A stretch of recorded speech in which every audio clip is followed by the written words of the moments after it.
ক্রেতা সেজে দিন দুপুরে সোনার দোকানে চুরির ঘটনায় চাঞ্চল্য ছড়ালো তুফানগঞ্জ রানীরহাট বাজার মোড় এলাকায়। ঘটনার বিবরণে জানা গেছে, এদিন বেলা 1টা নাগাদ ক্রেতা সেজে বাজার মোড়ের একটি সোনার দোকানে প্রবেশ করেন দুই ব্যক্তি। তারা সোনার গহনা দেখার নাম করে একের পর এক সোনার গহনা দেখতে চান। ওই সোনার দোকানের মালিক গণেশ কর্মকার সে সময় দোকানে ছিলেন না, তার বয়স্ক বাবা ছিলেন দোকানে, কোনো কর্মচারীও ছিল না। সেই সুযোগেই তারা দোকান থেকে সোনার গহনা নিয়ে চম্পট দেয়। ঘটনার খবর পেয়ে ঘটনাস্থলে আসে তুফানগঞ্জ থানার পুলিশ ও তুফানগঞ্জ মহকুমা পুলিশ আধিকারিক IPS বৈভব ভাঙার। বঙ্গীয় স্বর্ণশিল্পী সংঘের তুফানগঞ্জ শাখার সম্পাদক জীবন কর্মকার বলেন, আমরা এই ঘটনায় নিরাপত্তার অভাব বোধ করছি, পুলিশি টহল বৃদ্ধির দাবি জানানো হবে।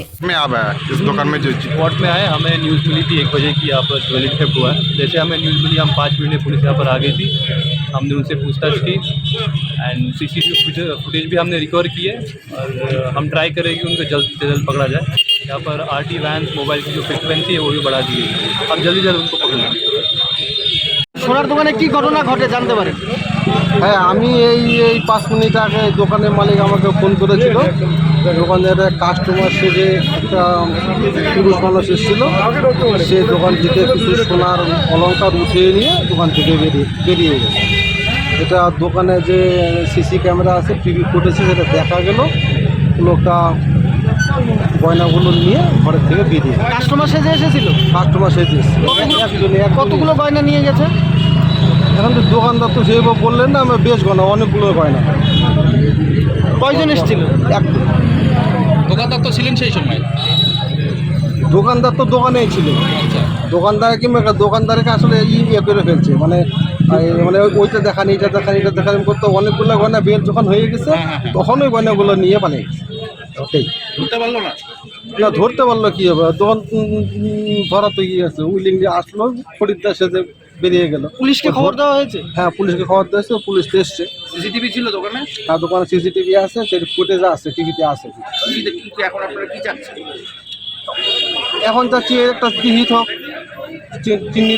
চিহ্নিত হোক, ধরা পড়ুক। আমরা আমাদের যে সোনার দোকান আছে, যে সমিতির সদস্য, সে তার গয়নাগুলো ফেরত পাক, এটাই আমরা চাচ্ছি। ভর দুপুরে এরকম ঘটনা ঘটলো, পুলিশের কাছে কি দাবি করবে?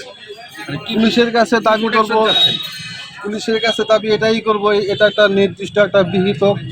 মাঝে মাঝে এই সোনার দোকানে চুরি হচ্ছে। সম্ভবত কালকে প্রতিদিন 400 একটা চুরি হয়েছে সোনার দোকানে। বাজারে কি পুলিশি পেট্রোলিংয়ের দাবি জানাচ্ছেন? এর আগে আমরা পুলিশের কাছে ডেপুটেশন দিয়েছিলাম। বাজারে পুলিশ পেট্রোলিং তো আছে, সেটা রাতের বেলায় হয়।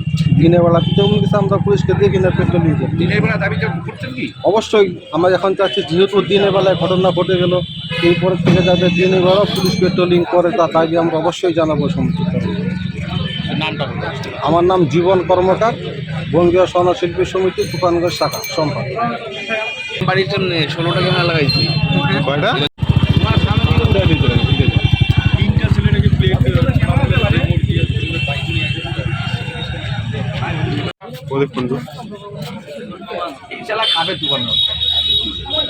এই কথাটা লেখছে থেকে আমার সাথে সেই তর্ক কে আছে, পরে বলবো।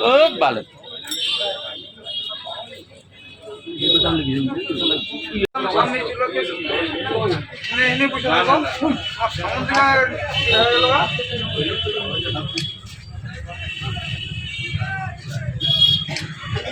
উনি যাওয়ার পরে, কাকা যাওয়ার পরে